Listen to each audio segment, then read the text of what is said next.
वसुदेवसुतं देवं कंसचाणूरमर्दनं देवकी परमानन्दं कृष्णं वन्दे जगद्गुरुम्।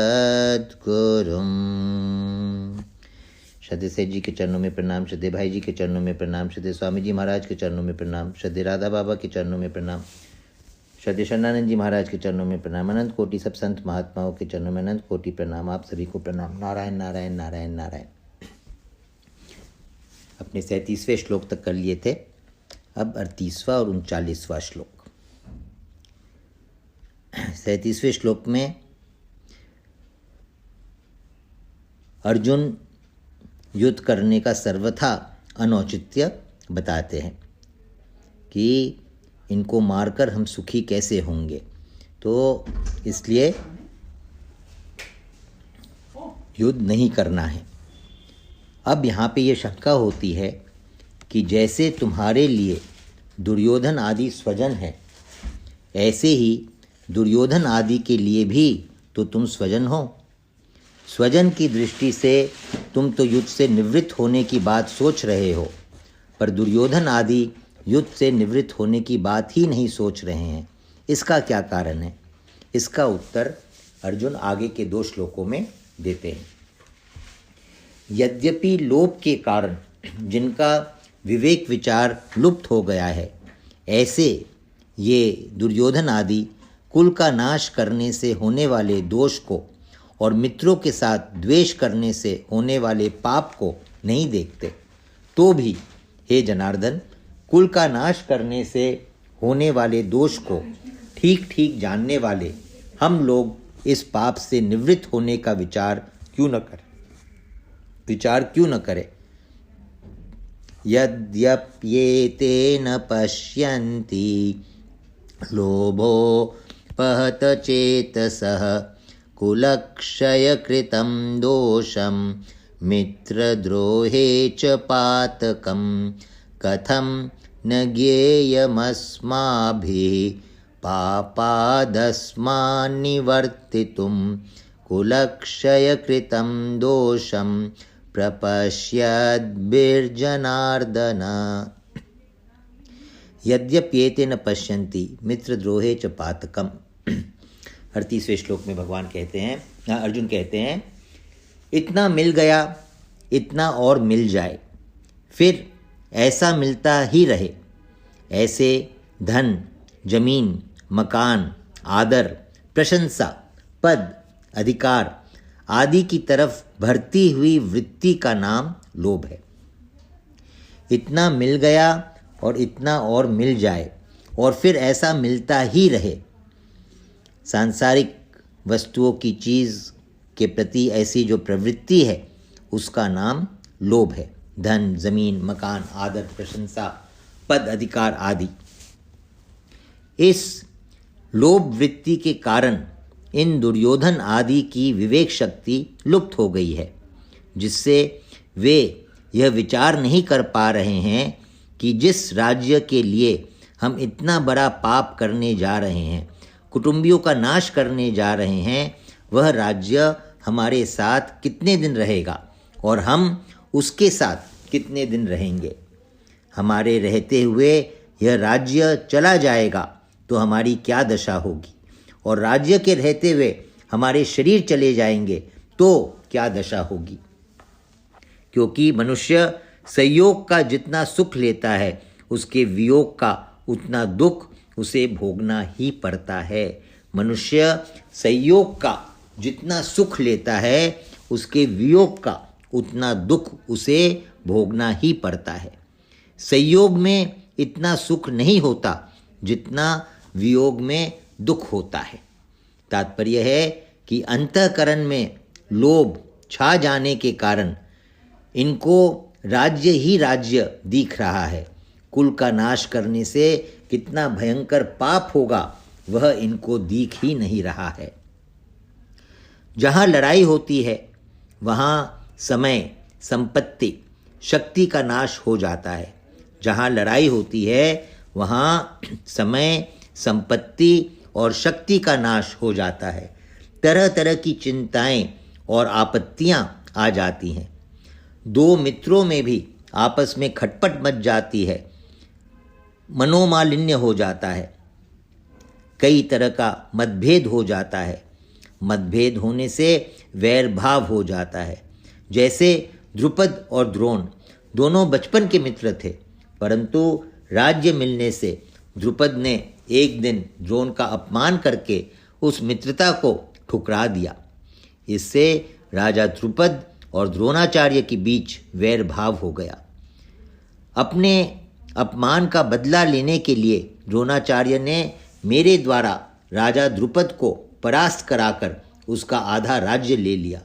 इस पर द्रुपद ने द्रोणाचार्य का नाश करने के लिए एक यज्ञ कराया, जिससे धृष्टद्युम्न और द्रौपदी दोनों पैदा हुए। इस तरह मित्रों के साथ वैर भाव होने से कितना भयंकर पाप होगा, इस तरफ ये देख ही नहीं रहे हैं। विशेष बात, अभी हमारे पास जिन वस्तुओं का अभाव है, उन वस्तुओं के बिना भी हमारा काम चल रहा है। हम अच्छी तरह से जी रहे हैं। ध्यान देना चाहिए विशेष बात पे। अभी हमारे पास जिन वस्तुओं का अभाव है, उन वस्तुओं के बिना भी हमारा काम चल रहा है।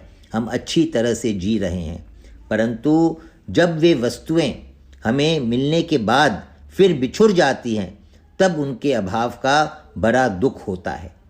तात्पर्य है कि पहले वस्तुओं का जो निरंतर अभाव था, वह इतना दुखदायी नहीं था जितना वस्तुओं का संयोग होकर फिर उनसे वियोग होना दुखदायी है।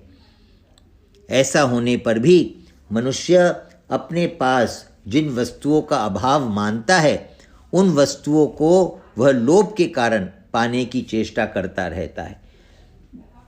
जिन वस्तुओं का हमारा पहले से अभाव है, उस अभाव में इतना दुख नहीं होता जितना उन वस्तुओं का संयोग होने के बाद वियोग होने में दुख होता है। परंतु तब भी हम अपने अभाव की पूर्ति के लिए उन वस्तुओं को पाने की चेष्टा करते रहते हैं। विचार किया जाए तो जिन वस्तुओं का अभी अभाव है, बीच में प्रारब्ध अनुसार उनकी प्राप्ति होने पर भी अंत में उनका अभाव ही रहेगा। अतः हमारी तो वही अवस्था रही जो कि वस्तुओं के मिलने से पहले थी। बीच में लोभ के कारण उन वस्तुओं को पाने के लिए केवल परिश्रम ही परिश्रम पल्ले पड़ा, दुख ही दुख भोगना पड़ा।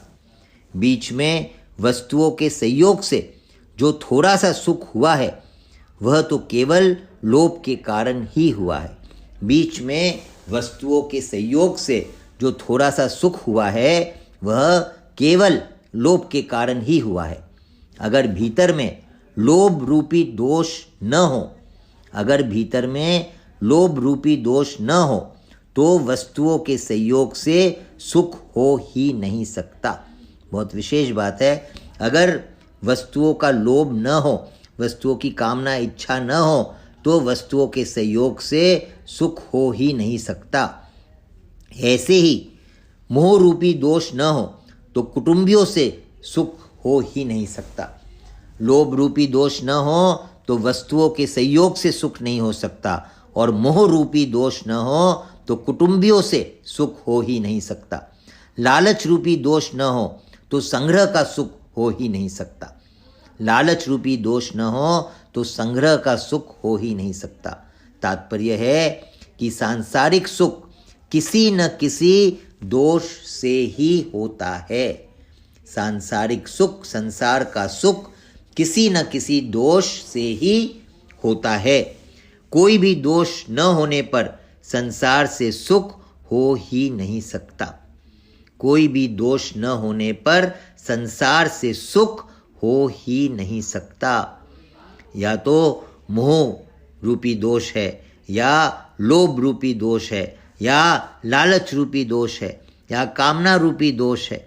कहीं ना कहीं दोष होने से ही संसार से सुख हो सकता है। बहुत मार्मिक, बहुत विशेष बात यहाँ पे महाराज जी कह रही हैं कि संसार का सुख किसी न किसी दोष से ही होता है। अगर कोई भी दोष न हो तो संसार से सुख हो ही नहीं सकता।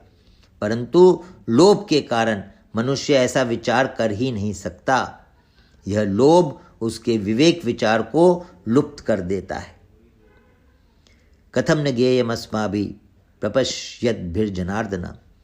अब अर्जुन अपनी बात कहते हैं कि यद्यपि दुर्योधन आदि अपने कुल क्षय से होने वाले दोष को और मित्रद्रोह से होने वाले पाप को नहीं देखते, तो भी हम लोगों को कुल क्षय से होने वाली अनर्थ परंपरा को देखना ही चाहिए, जिसका वर्णन अर्जुन आगे 40वें श्लोक से 44वें श्लोक तक करेंगे।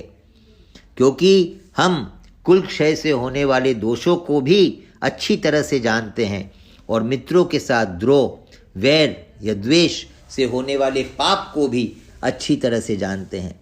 अगर वे मित्र हमें दुख दे तो वह दुख हमारे लिए अनिष्टकारक नहीं है। अगर वे मित्र अगर हमें दोष दे तो वह दुख भी हमारे लिए अनिष्टकारक नहीं है। कारण कि दुख से तो हमारे पूर्व पापों का ही नाश होगा, हमारी शुद्धि ही होगी। अगर मित्र हमें दुख भी दे तो उन दुख से हमारे पूर्व पापों का नाश होगा, हमारी शुद्धि ही होगी, तो हमारा अनिष्ट उसमें नहीं है। परंतु हमारे मन में अगर द्रोह या वैर भाव होगा तो वह मरने के बाद भी हमारे साथ रहेगा और जन्म जन्मांतर तक हमें पाप करने में प्रेरित करता रहेगा, जिससे हमारा पतन ही पतन होगा। ऐसे अनर्थ करने वाले और मित्रों के साथ द्रोह पैदा करने वाले इस युद्ध रूपी पाप से बचने का विचार क्यों नहीं करना चाहिए। अर्थात विचार करके हमें इस पाप से जरूर ही बचना चाहिए। यहाँ अर्जुन की दृष्टि दुर्योधन आदि के लोभ की तरफ तो जा रही है, पर वे खुद कौटुंबिक स्नेह अर्थात मोह में आबद्ध होकर बोल रहे हैं, इस तरफ उनकी दृष्टि नहीं जा रही है। इस कारण वे अपने कर्तव्य को नहीं समझ रहे हैं। यह नियम है कि मनुष्य की दृष्टि जब तक दूसरों के दोष की तरफ रहती है, ध्यान देके सुने, यह नियम है कि मनुष्य की दृष्टि जब तक दूसरों के दोष की तरफ रहती है तब तक उसको अपना दोष नहीं दिखता। उल्टे एक अभिमान होता है कि इनमें तो यह दोष है पर हमारे में यह दोष नहीं है। जहाँ पे भी महाराज जी के प्रवचन में, जहाँ पे भी इस व्याख्या में नियम या सिद्धांत है तो उसको विशेष करके ध्यान देके अपने को अगर संभव हो तो लिख लेना चाहिए। तो एक बहुत अच्छा नियमावली और सिद्धांतों का एक लिस्ट अपना बन जाएगा। यहाँ पे अगर कोई लिख सकता हो तो लिख लें। यह नियम है कि मनुष्य की दृष्टि जब तक दूसरों के दोष की तरफ रहती है तब तक उसको अपना दोष नहीं दिखता। उल्टे एक अभिमान होता है कि इनमें तो यह दोष है पर हमारे में यह दोष नहीं है। ऐसी अवस्था में वह यह सोच ही नहीं सकता कि अगर इनमें कोई दोष है तो हमारे में भी कोई दूसरा दोष हो सकता है। दूसरा दोष यदि न भी हो तो भी दूसरों का दोष देखना यह दोष तो है ही। दूसरों का दोष देखना यह तो दोष है ही। दूसरों का दोष देखना हमारे अधिकार की बात नहीं है, तो वह तो दोष है ही। दूसरों का दोष देखना एवं अपने में अच्छाई का अभिमान करना, ये दोनों दोष साथ में ही रहते हैं। हम दूसरों में दोष देखते हैं तो कहीं ना कहीं अपने में अच्छाई का अभिमान होता है। अर्जुन को भी दुर्योधन आदि में दोष दिख रहे हैं और अपने में अच्छाई का अभिमान हो रहा है। अच्छाई के अभिमान की छाया में मात्र दोष रहते हैं। बहुत मार्मिक और बहुत विशेष बात है। अच्छाई के अभिमान की छाया में मात्र दोष रहते हैं। जब हमें अपने में अच्छाई का अभिमान होता है तो उसके अंदर मात्र दोष रहते हैं। इसलिए उनको अपने में मोह रूपी दोष नहीं दिख रहा है। जहाँ पे अच्छाई का अभिमान होता है वहाँ हमें अपने खुद का दोष नहीं दिखता। नारायण नारायण नारायण नारायण।